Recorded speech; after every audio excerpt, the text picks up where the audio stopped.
Welcome everybody to look at a new Radiance Films release, and it is 1968's A Quiet Place in the Country.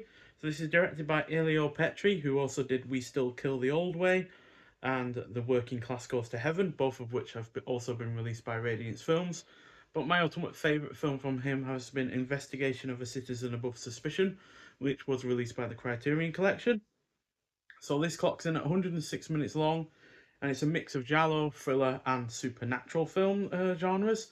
And it stars Franco Nero, who I've seen in 20 other films. Favourites from him being the likes of Massacre Time, The Day of the Owl, Street Law, and How to Kill a Judge. Also stars Vanessa Redgrave, who I've not seen much in a leading role. This is only the second film I've seen, in fact, where she's in the leading role.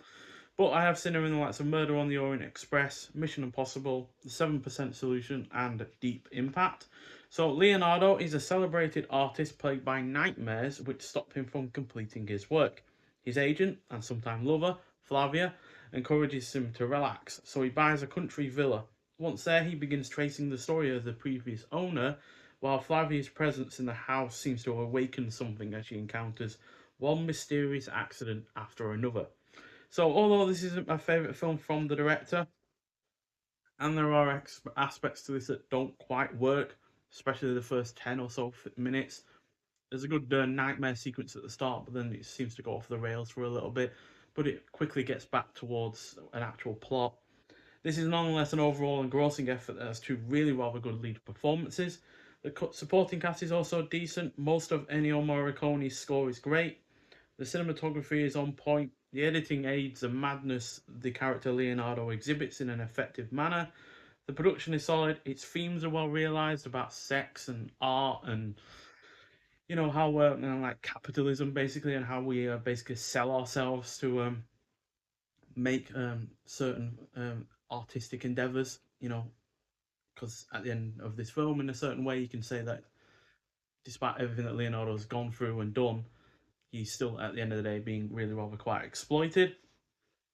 There is some impactful violence, and the locale of the villa and the outside countryside really is rather well used. So yeah, overall a solid effort, but like I said, not my favourite effort from the director. Investigation of a Citizen Above Suspicion is slightly better, but all three of the other ones have gotten 4 out of 5, and yeah, this is no different. 4 out of 5 from me. So yeah, really rather nice release from Radiance Films once more. No real issues to note with in terms of the picture quality or the sound. You also get some reversible artwork, which I believe is the original artwork, especially since it is in Italian. We also get a booklet with this.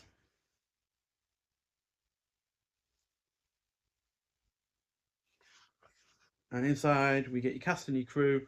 Then we get useful work, pop art ghosts, and modern schizophrenia in Elio Petri's A Quiet Place in the Country from 2024 by Simon Abrams.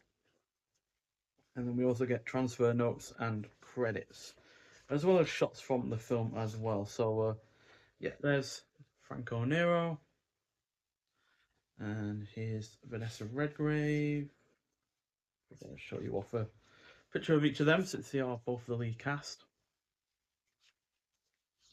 And then in terms of transfer notes, it's been restored by MGM Studios and delivered to Radiance as a high definition digital file. Additional restoration was undertaken by Radiance Films in 2024, and the film is presented in its original aspect ratio with the original mono audio mix. So yeah, it's nice to see that Radiance have done a little work on it as well.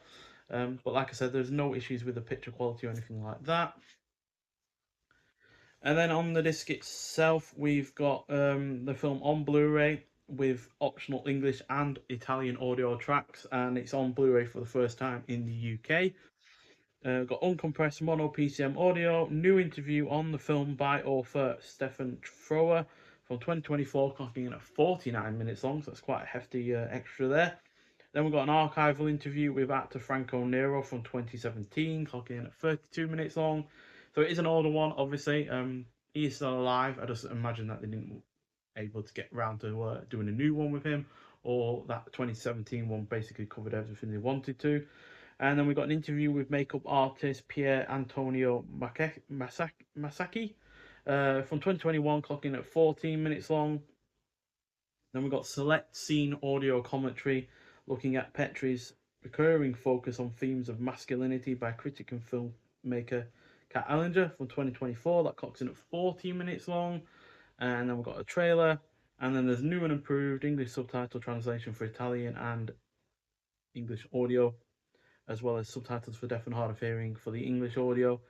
And then we've got the reversible sleeve artwork, which is based on the original posters. So yeah, overall a solid release. Not my favorite, like I said, from the director, but quite frankly, considering the mix of genres and the evidently kind of weird way that it goes in terms of depicting its characters in certain respects, it's yeah, mostly does come together, even though there's some quite scattershot elements to it as well. So yeah, on the whole, fairly enjoyable, and yeah, it's a shame that it got delayed a little bit.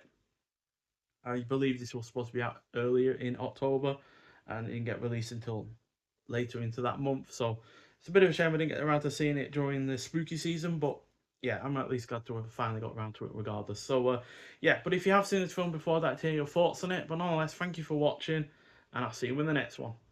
Bye.